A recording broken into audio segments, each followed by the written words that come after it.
think it's time you guys and I had some beef. Without touching it, you do that. Have a little mental breakdown. Then without touching it, you do this. And then you do that. Add mind controlling fluoride to it. Make sure that the water's not hot, because otherwise it may start cooking and that can make you sick. It was hot because I washed some other dishes, so the water was coming out kind of hot. So. And without touching it, you just rinse it, and then you flip it, and you do that, and then more rinsing, and then you flip it again, more rinsing, and without touching it, you flip it again, and you do that. And I think that's fair enough. And now what I like to do is, without touching it, you pour some vinegar in it. Really, this is a cleaning stage, just like I do with the salmon. And without touching it, you want to like flip it. There we go. And without touching it, you pour some more vinegar.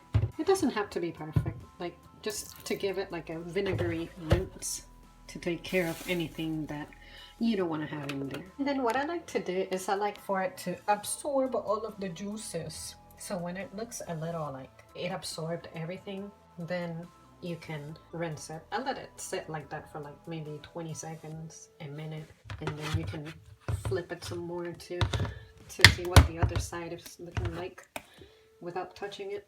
So yeah, that looks fair. So now without touching it, you want to rinse it. And I do low pressure water because I don't want for the meat to fall apart just yet. And then you do that, and then without touching it, you flip it, and there you go. Very simple.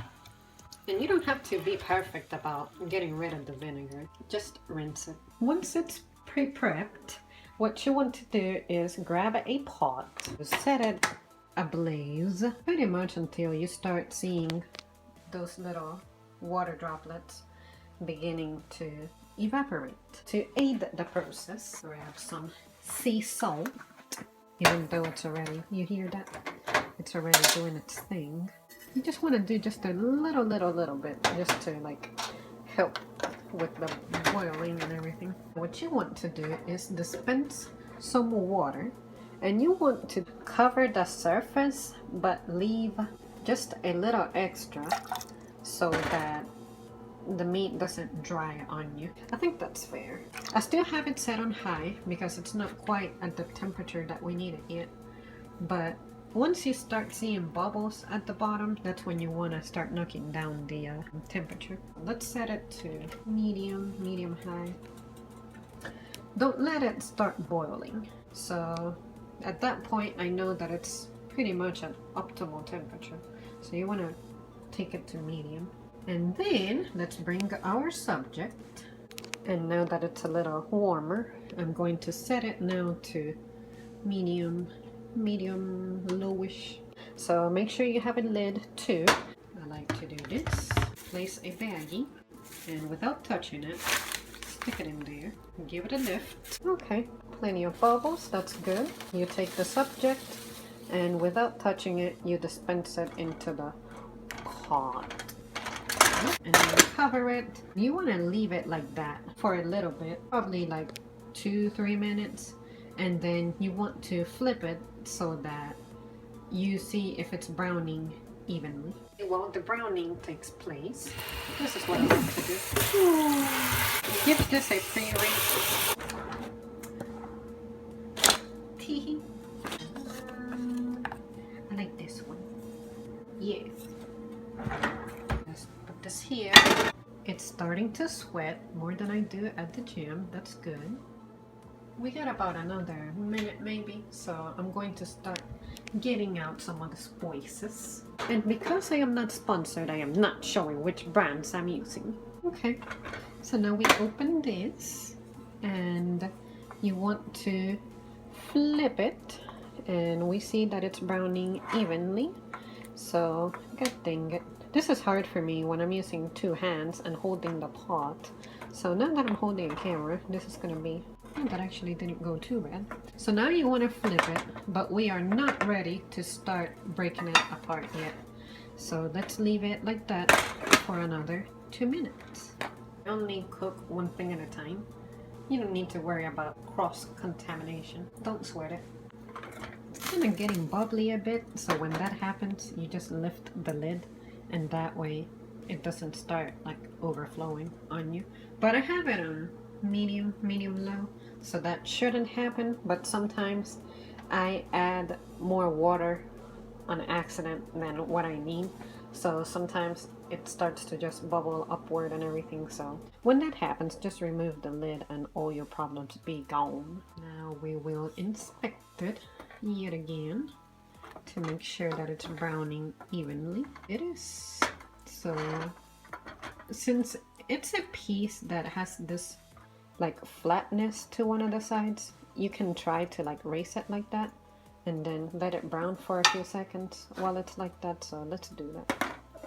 It doesn't have to be very long. It's just, since I identified that the piece has the ability to stand like that on its side, I go ahead and do it to truly ensure that it's evenly beginning to cook. So, but you don't have to do that. That's just me being a diva. So let's give it about a minute. Superty duper. Now let's see if the other side can stand like that as well. But if it doesn't, then no deal. Let's see. Yeah, nah, it doesn't seem like it's gonna work because it's already shaped like a taco. So I could probably do it if I had both hands, because I feel like my coordination is just better.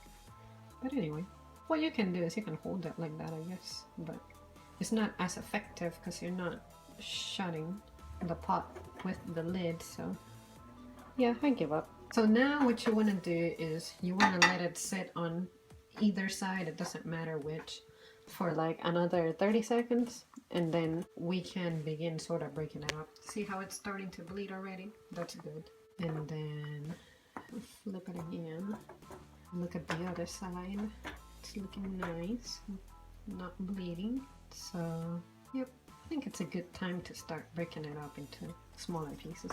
During this stage, I like to increase the fire a bit just to get the water to start evaporating. It's just my preference. I like for the water to start evaporating a little earlier in the game. And to accelerate that process, you can put the lid on it again and wait like another 30 seconds or so. It really depends on the performance of your stoves. Okay, you can flip it one more time and then decrease the fire a little bit. Bring it back to medium low. And now we can begin to break it. That you want to do, since this is half a pound, I like to do 3 big chunks. That seems to make the division a little even. So I like to make it face the pink portion first. So like sort of turn them like that. The most visible raw part facing the bottom.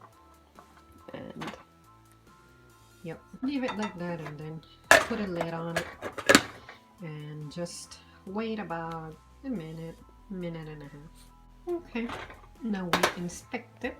It's looking pretty nice. So now you sort of want to flip it and then inspect it, make sure that all the parts are browning evenly.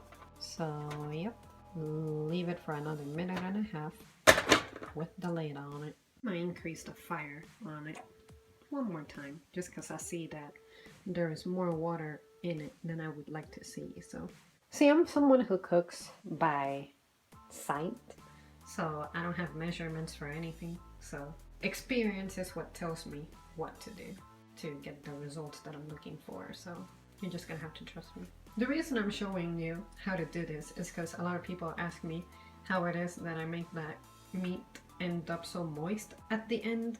Yeah, this is the trick. Okay, it's starting to bubble up because the temperature is significantly higher. So in a situation like that, you drop the fire a little bit.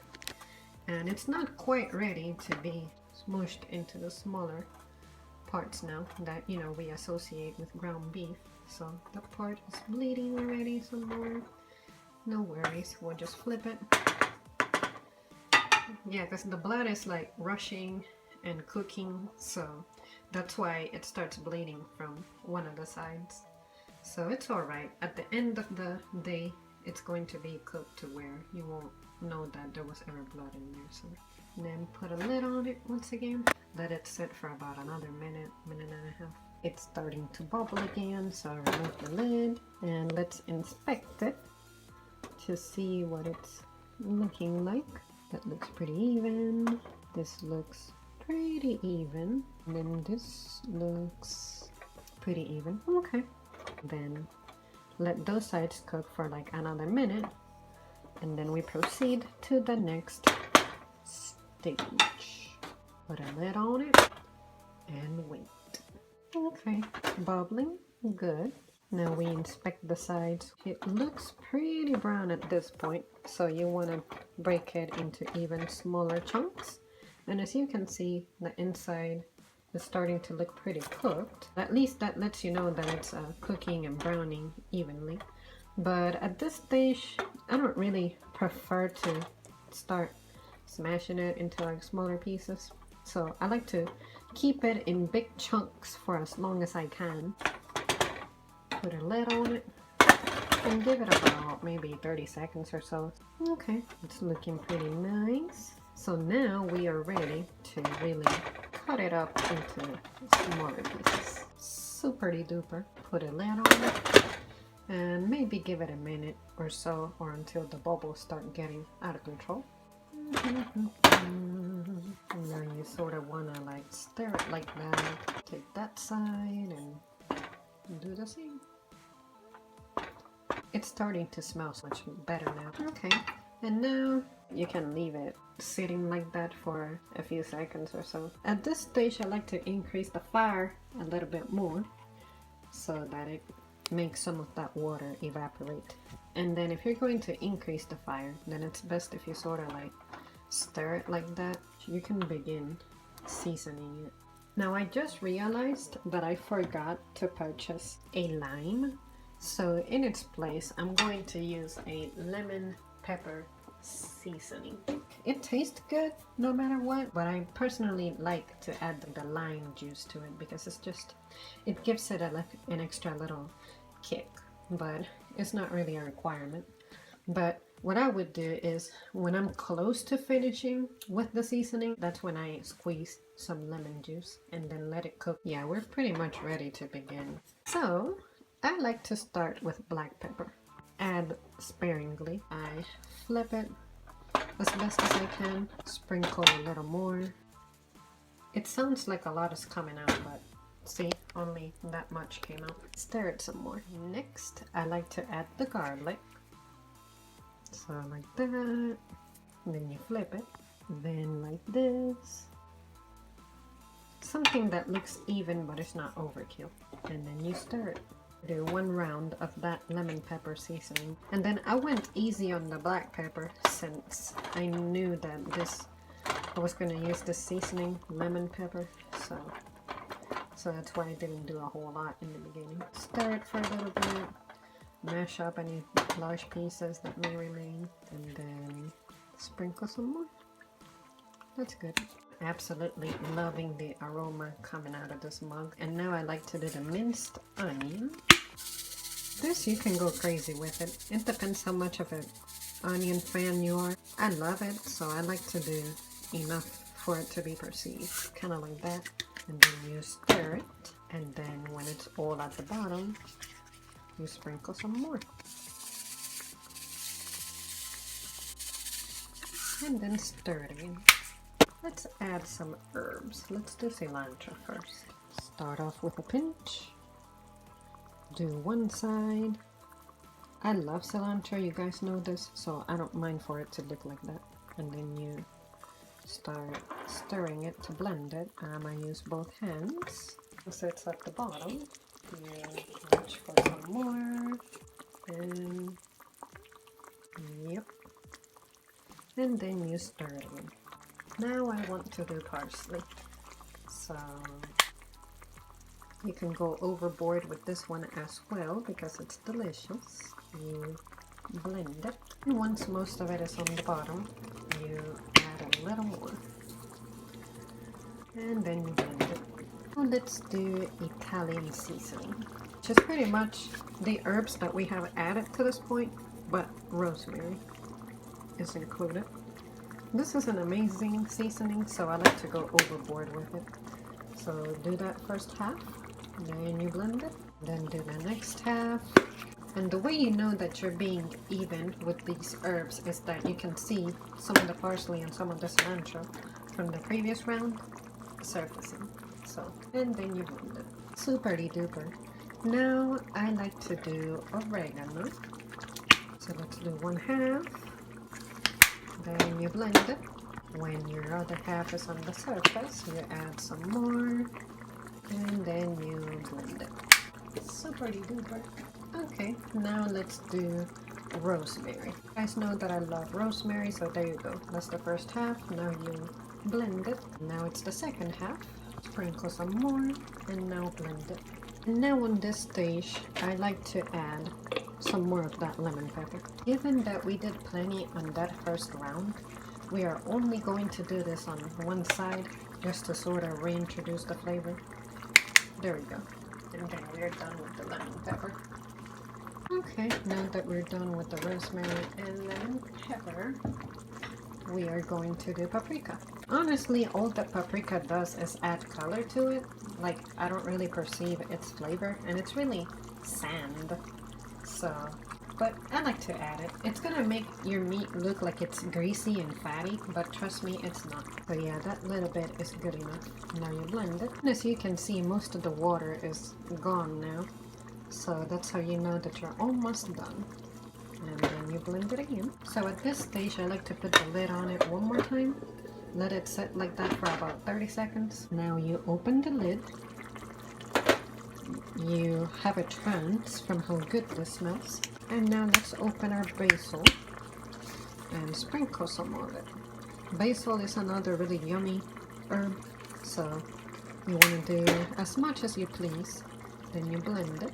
The other half is exposed. You add a little more to keep it even. That's good. Blend it. And now we're ready for the curry. I discovered that curry is one of those things that make me feel bloated. So I'm going to do just a tad bit on it, less than I like to do, but all in the name of comfort. So you want to do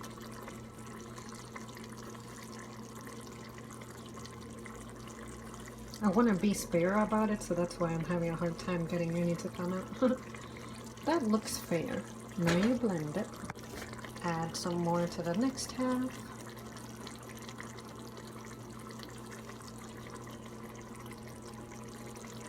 And then blend it. Okay, now what I like to do is put the lid on it and pretty much let it sit there. Maybe decrease the fire a little bit since it's pretty hot already. And you see how the water's boiling. And then just let it rest until you can either wait for the water to go away. Just let it sit like that for about another minute. And after the minute, you can turn it off, and then with whatever heat is left, you can start getting your plate out and whatever. And yeah, so that's what I'll do. It smells like perfection. Okay, so we can turn it off, put the lid on it, and get your plate. I like to let it sit until I don't hear it bubbling again. It might be like 2 minutes, 2 minutes and a half. Okay, it's mostly quiet now, so I like to stir it a little bit.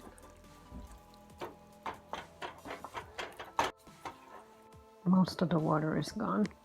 Okay, and now you're ready to serve.